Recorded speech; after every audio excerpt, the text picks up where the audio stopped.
ഇത്രയും ലൈറ്റുള്ള ഒരു പരിപാടി എങ്ങനെയാണ് ഇരുട്ടുമുറി എന്ന് വിളിക്കുകയെന്നാണ് നിൽക്കുന്നത്. ക്യാമറമാർക്ക് സങ്കടവും. അപ്പോൾ എനിക്ക് തോന്നുന്ന ഒരു കാര്യമുണ്ട്, 5 വർഷം മുമ്പ് ഒരു ബീഹാർ തെരഞ്ഞെടുപ്പ് കാലത്താണ് നമ്മൾ തുടങ്ങുന്നത്. അന്നത്തെ ആദ്യത്തെ എപ്പിസോഡ് തെരഞ്ഞെടുപ്പ് മുമ്പ് ആദ്യത്തെ എപ്പിസോഡ് ഞാൻ ലോക്ക്ഡൌൺ സമയം, അതിന് കുറച്ച് മുമ്പാണ്. ഇങ്ങനെ ഒരു ഐഡിയ അല്ലെങ്കിൽ ഇങ്ങനെ ഒരു പരിപാടി തുടങ്ങണമെന്ന് ഇത് ആരുടെ തലയിൽ? മുമ്പത്തെ നമ്മുടെ എഡിറ്ററായിരുന്ന രാജീവ് ദേവരാജ്, അദ്ദേഹം എഡിറ്ററായിരിക്കുന്ന സമയത്താണ് ഈ പരിപാടി നമ്മൾ ആലോചിക്കുകയും തുടങ്ങുകയും ചെയ്യുന്നത്. അപ്പോൾ ഇത് തുടങ്ങിയ സമയത്ത് മുതൽ ഞാൻ ഇതിനകത്തുണ്ട്. 5 വർഷമായി ഇവിടെ ഇരിക്കുന്ന ആളാണ് ഞാൻ. First episode. യെസ്. അപ്പോൾ തുടങ്ങിയ സമയത്ത് അങ്ങനെ സത്യത്തിൽ ഞാൻ പറയല്ലോ, തുറന്നു പറഞ്ഞാൽ അങ്ങനെ ഭയങ്കര ഗൗരവതരമായിട്ടുള്ള ഒരു പ്ലാറ്റ്ഫോമായിട്ട് കണ്ടിട്ടല്ല ഇരിക്കുന്നത്. നമ്മളെ ഒരു TV ജേർണലിസ്റ്റ് നിലയ്ക്ക് പല പരിപാടികൾ ഇരിക്കുന്നു, ആ കൂട്ടത്തിൽ ഇവിടെ ഇരുന്ന് കൊടുക്കുന്നു, ഇവിടെ ഇരിക്കാൻ വേണ്ടി ഇരിക്കുന്നതാണ്. രാഷ്ട്രീയ വിഷയങ്ങൾ തന്നെയായിരുന്നു രാഷ്ട്രീയ വിഷയമൊക്കെ നമ്മൾ സംസാരിച്ചിരുന്നത്. അന്ന് അഭിലാഷ് മോഹനുണ്ട് ഇപ്പം മാതൃഭൂമിയിലുള്ള, പിന്നെ രാജീവേട്ടൻ. ഒരു ഘട്ടം കഴിഞ്ഞപ്പോഴാണ് സത്യം പറഞ്ഞാൽ ഇത് കയ്യിൽ നിന്ന് പോയത്. ഇത് ആളുകൾ ഇതിനെ ഭയങ്കര ഗൗരവത്തിൽ അങ്ങ് എടുക്കാൻ തുടങ്ങി. അപ്പോൾ നമ്മൾ അത്ര ഇൻവെസ്റ്റ് ചെയ്തതെന്ന് സംശയം. എനിക്ക് പേഴ്സണലി ഞാൻ ഇത്രയും ഗൗരവം കൊടുത്തിട്ടാണെന്ന്. അപ്പോൾ എനിക്ക് മനസ്സിലായി ആൾക്കാർ ഇതിനെ സീരിയസ് ആയി സമീപിക്കുന്നു. മലയാളികൾ ഭയങ്കര പൊളിറ്റിക്കൽ എഡ്യൂക്കേറ്റഡ് ആണ്. അവരെന്നെക്കുറിച്ച് അഭിപ്രായങ്ങൾ പറയുന്നു. നമ്മൾ പറഞ്ഞതിനകത്ത് ഇഷ്യൂസിനെ കുറിച്ചുള്ള പല ഡയമെൻഷൻസ് പറയുന്നു. അപ്പം മുതൽ ഞാൻ ഇതിന് നടുക്കേ ഇരിക്കുന്നൊരു നിലപാട് സ്വീകരിക്കാൻ തുടങ്ങി. കാരണം എനിക്ക് സൈഡിൽ ഇരിക്കാൻ പേടിയാണ്. നമ്മൾ സൈഡിൽ ഇരിക്കുക എന്ന് പറഞ്ഞാൽ നമ്മൾ നമ്മുടെ കമൻറ്റ് പറയണം. കമൻറ്റ് നമ്മൾ അത്രയും റെസ്പോൺസിബിൾ ആയിട്ട് പറയണം. അതിന് നമുക്ക് അക്കൗണ്ടബിലിറ്റി ഉണ്ട്. ആൾക്കാർ അതിനെക്കുറിച്ച് പറയും. അപ്പോൾ എന്ത് സമ്മർദ്ദം ഉണ്ടായാലും ഈ ഒരു വശത്തിരുന്ന് അഭിപ്രായം പറയുന്ന പരിപാടി ഒഴിവാക്കാൻ ഞാൻ പരമാവധി പ്ലേസ് എടുക്കുമായിരുന്നു. അന്ന് സ്മൃതി പരത്തി കിടക്കും. അപ്പോൾ സ്മൃതി ചേച്ചി എന്നോട് പറയും, നീ ഒന്ന് സൈഡിലിരിക്കും. ഞാൻ ഇരിക്കില്ല. കാരണം സൈഡിൽ ഇരുന്ന് നമ്മൾ പറഞ്ഞ അഭിപ്രായത്തിന് നമ്മൾ അക്കൗണ്ടബിൾ ആണ്. അപ്പോൾ ആ ഭയപ്പാട് ഞാൻ കൊണ്ടുവരുന്നത് ആൾക്കാർ അത്രയും ഗൗരവത്തിൽ കാണുന്നു എന്നുകൊണ്ടാണ്. പക്ഷെ ഒരു ഘട്ടം കഴിഞ്ഞപ്പോൾ അവിടെ ഇരിക്കാൻ തുടങ്ങി. നമ്മളോട് പറയുന്ന അഭിപ്രായങ്ങളെക്കുറിച്ച് ആൾക്കാർ കമൻറ്റ് ചെയ്യുന്നു. അപ്പം നമ്മളിത് ആൾക്കാരുടെ അഭിപ്രായങ്ങൾ മാനിക്കുന്നു, അത് വായിക്കുന്നു. നമ്മളെവിടെയാണ് ചേഞ്ചസ് എടുക്കേണ്ടത്, നമ്മളിത് ആർട്ടിക്കുലേറ്റ് ചെയ്യുന്നതിൽ എവിടെയാണ് മാറ്റം എടുക്കേണ്ടത്, നമ്മൾ ഏതൊക്കെ വിഷയങ്ങൾ പറയണം, ഏതൊക്കെ മേഖല ടച്ച് ചെയ്യണം, ഇതിലൊക്കെ ആളുകൾ എൻഗേജ് ചെയ്യുന്നതിന് നമ്മളെ സഹായിച്ചിട്ടുണ്ട്. ഓഫ് കോഴ്സ് നമ്മുടെ പ്രൊഡ്യൂസർമാർ അതിനകത്ത് നമ്മളെ ഹെൽപ്പ് ചെയ്തിട്ടുണ്ട്. കോ പാനലിസ്റ്റുകൾ നമ്മളെ അതിനകത്ത് ഹെൽപ്പ് ചെയ്തിട്ടുണ്ട്. അപ്പോൾ അങ്ങനെ ഇത്രയും 5 വർഷം പൂർത്തിയാക്കുമ്പോൾ എനിക്ക് തോന്നുന്നു ഇത്രയും കാലത്തെ കരിയറിനിടയ്ക്കത്തെ ഏറ്റവും മനോഹരമായ ബ്യൂട്ടിഫുൾ ആയിട്ടുള്ള ഏറ്റവും കൂടുതൽ, നേരത്തെ ദിവ്യ പറഞ്ഞില്ല, ഏറ്റവും കൂടുതൽ ആളുകളുടെ ഫീഡ്ബാക്ക് വരുന്ന, എല്ലാ ദിവസവും ഇൻസ്റ്റഗ്രാമിലൊക്കെ ഒരു 10 പേരെങ്കിലും, ഞാൻ ഒട്ടും എക്സൈറ്റഡ് പറയില്ല, ഈ വിഷയം നാളെ എടുക്കണം, ഇതിൻ്റെ വിശദാംശങ്ങൾ നിങ്ങൾ പറഞ്ഞ് കേൾക്കണം എന്ന് പറഞ്ഞ് നമുക്ക് മെസ്സേജ് അയക്കും. അല്ല നമ്മൾ പറയില്ല, പുതിയ കുട്ടികളൊക്കെ രാഷ്ട്രീയം കുറവുള്ളവരെന്ന അഭിപ്രായമുള്ളവരൊക്കെ ഉണ്ട്. പക്ഷേ ജെൻസിക്കാർ മെസ്സേജ് അയക്കും, ഇതെടുക്കണം. വിമർശനങ്ങൾ അതുപോലെ പങ്കുവയ്ക്കുന്നവരുണ്ട്. ഡെയിലി ഒരു ഫേസ്ബുക്കിലും ഇൻസ്റ്റഗ്രാമിലും ഒരു ടാഗ് ഉണ്ടാവും, നമ്മൾ പറഞ്ഞ വിഷയത്തിലുള്ള അഭിപ്രായ വ്യത്യാസം പറയണം.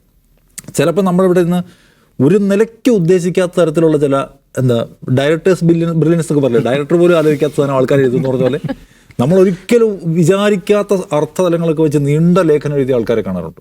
ഇതിങ്ങനെ നമ്മൾ ഉദ്ദേശിച്ചു. അപ്പോൾ നെഗറ്റീവായിട്ടും പോസിറ്റീവായിട്ടൊക്കെ, നെഗറ്റീവായിട്ട് എഴുതുന്നവരെയും കൂടുതൽ കണ്ടിട്ടുണ്ട്. അപ്പോൾ അതുകൊണ്ട് കഴിഞ്ഞ ഒരു 5 വർഷക്കാലം എന്ന് വെച്ചാൽ ഇതിനെ ഒരു ഘട്ടത്തിൽ പേടിയോടെ സമീപിക്കുകയും ഒരു ഘട്ടത്തിൽ നന്നായി എൻജോയ് ചെയ്യുകയും ചെയ്യുന്നുണ്ട്. അപ്പോൾ എനിക്ക് തൃപ്തിയേ ഉള്ളൂ. നമ്മൾ ഏറ്റവും കൂടുതൽ മീഡിയകളിലെ ഏറ്റവും പോപ്പുലർ ഷോകളിലൊന്നാണ് ഇപ്പം ഇത്.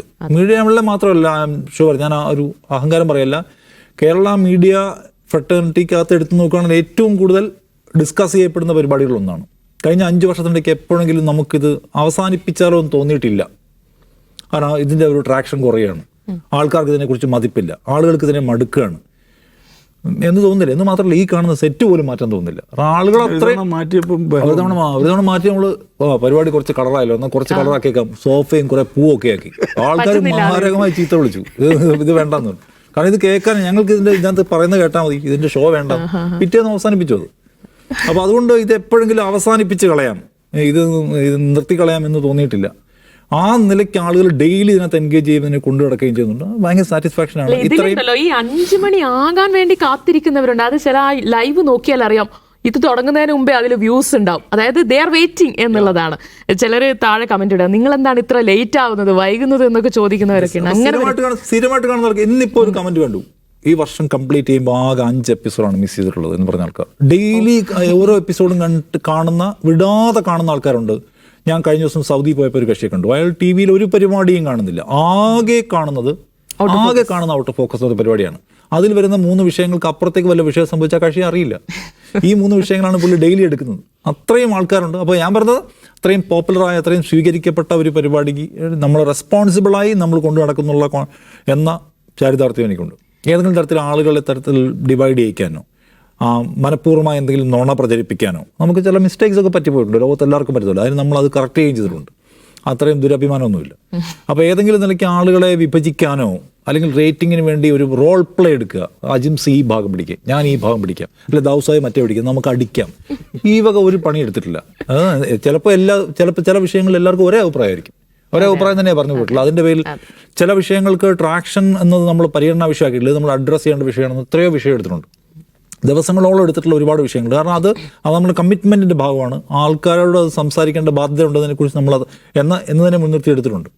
സോ അതുകൊണ്ട് ആത്മാഭിമാനമേ ഉള്ളൂ. ആളുകൾക്ക് വിമർശനം ഉള്ളപ്പോഴും ഇതിനെക്കുറിച്ച് ഏറ്റവും വിമർശനമുള്ള ആൾക്കാർ പോലും ഡെയിലി കാണുന്ന ആൾക്കാർ. സോ അതുകൊണ്ട് ആസ് എ ജേർണലിസ്റ്റ് നിലയ്ക്ക് നമ്മൾ മലയാളികൾക്കിടയിൽ ഈ ദൈനംദിനം വന്നിരുന്ന് പറയുന്ന കാര്യങ്ങളെക്കുറിച്ചും അതിനകത്ത് നമ്മൾ എടുക്കുന്ന ഉത്തരവാദിത്തത്തെക്കുറിച്ചും കുറ്റബോധമൊന്നുമില്ല എന്നതാണ്. ഇപ്പോൾ ആൾക്കാർ ഏറ്റവും കൂടുതൽ മാധ്യമങ്ങളെ അതിൻ്റെ നൈതികതയും അതിൻ്റെ ഉള്ളടക്കത്തെയും വിമർശിക്കുന്ന ഒരു കാലം കൂടിയാണ്. സത്യത്തിലൊരു കുറ്റബോധമില്ലാതെ നമ്മൾ ഇരിക്കുന്നത് എന്നതിൽ എനിക്ക് അഭിമാനമുണ്ട്.